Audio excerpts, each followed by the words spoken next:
warahmatullahi wabarakatuh.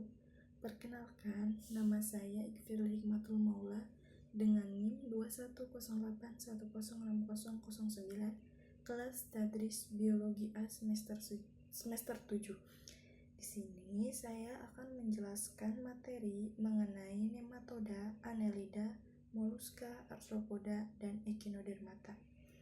Di sini saya akan menjelaskan mengenai materi tersebut untuk memenuhi salah satu tugas mata kuliah Integrasi Sains dan Islam dengan dosen pengampu Bapak Bambang Ekanara MPD. Yang pertama yaitu ada nematoda. Nematoda merupakan cacing silindris tidak bersegmen dan hidup bebas maupun parasit. Ciri-cirinya, tubuh berbentuk silindris, ukurannya bervariasi, memiliki sistem pencernaan yang lengkap, tidak memiliki sistem peredaran darah dan pernapasan, sistem saraf sederhana, dilapisi oleh kutikula, hidup di berbagai lingkungan, bersifat hermafrodit, dan bergerak dengan cara menggeliat. Selanjutnya ada peran menguntungkan dan peran merugikan. Yang pertama, peran menguntungkannya yaitu sebagai decomposer dalam ekosistem. Selanjutnya, sebagai pengendali hama, sebagai penelitian ilmiah, dan menjaga keseimbangan ekosistem. Selanjutnya, peran merugikan. Ada 3. Yang pertama yaitu parasit pada manusia. Yang kedua, parasit pada tumbuhan. Dan yang ketiga, menyebabkan kerugian ekonomi. Materi selanjutnya yaitu annelida. Nama annelida berasal dari bahasa Latin annelus yang berarti cincin, mengacu pada segmen-segmen yang terlihat seperti cincin pada tubuhnya. Ciri-cirinya, tubuh bersegmen, sistem pencernaan lengkap, sistem peredaran darah tertutup, memiliki sistem saraf tangga tali, bersifat hermafrodit, dan hidup di lingkungan udara. Selanjutnya, peranan dari annelida. Yang pertama, memperbaiki struktur tanah. Kedua, digunakan dalam pengobatan. Dan ketiga, digunakan dalam penelitian ekologi. Materi selanjutnya yaitu moluska. Nama moluska berasal dari bahasa Latin molluscus yang berarti lunak.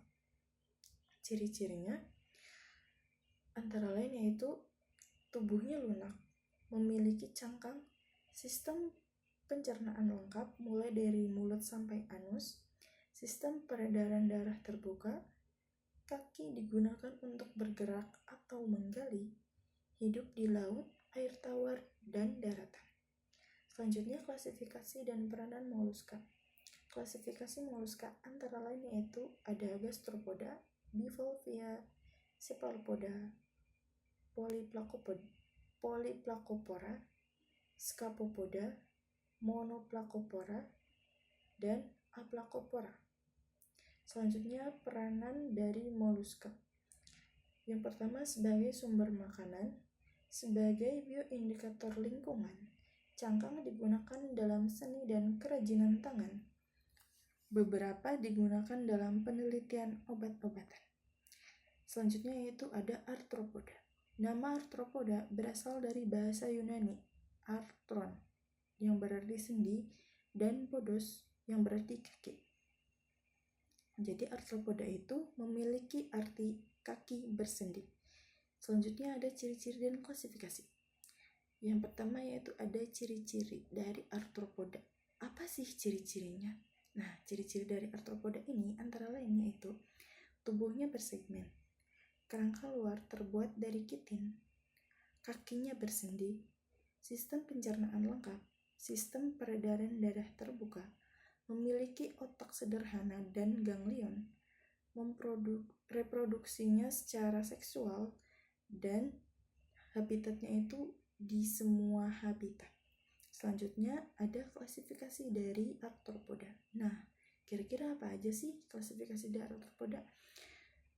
Klasifikasi dari arthropoda itu antara lain Trilobitomorpha, merupakan filum yang sudah punah pada saat ini. Ada Selicerata, Myriapoda, Crustacea, dan Hexapoda. Selanjutnya ada peran dari arthropoda. Nah, peran dari arthropoda ini ada 3. Apa aja sih? Yaitu ada peran ekologi, ekonomi, dan juga medis. Peran ekologi. Nah, peran ekologi dari arthropoda ini sebagai penyerbuk tanaman seperti lebah atau kupu-kupu, daur ulang, dan selain penyerbukan itu ada sebagai daur ulang bahan organik. Contohnya itu seperti kumbang bangkai. Selanjutnya peran ekonomi. Peran ekonomi dari arthropoda ini sebagai sumber makanan kayak misalkan kayak udang, kepiting, atau lobster. Selain jadi sumber makanan juga bisa diproduksi sebagai barang, kayak misalkan kain sutra itu kan terbuat dari ulat sutra. Selanjutnya peran medisnya itu menyebarkan penyakit. Nah, maksudnya dari menyebarkan penyakit itu kayak misalkan nyamuk itu kan penyebab dari DBD atau malaria. Selain penyebar penyakit, arthropoda juga dapat dijadikan sebagai objek penelitian biologi dan genetika. Selanjutnya yaitu Echinodermata. Nama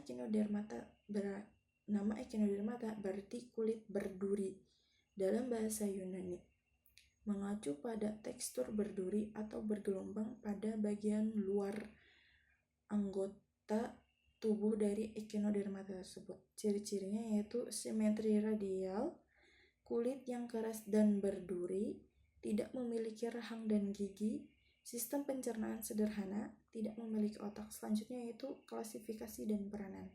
Klasifikasi dari Echinodermata ini yaitu ada Asteroide, Ophiuridae, Echinoidae, Holoturoidae, dan Crinoidae. Peranannya yaitu sebagai pengurai, inang bagi spesies lain, sumber makanan, penelitian ilmiah, dan pemakan predator. Mungkin itu saja yang dapat saya sampaikan. Kurang dan kurangnya mohon maaf. Wassalamualaikum warahmatullahi wabarakatuh.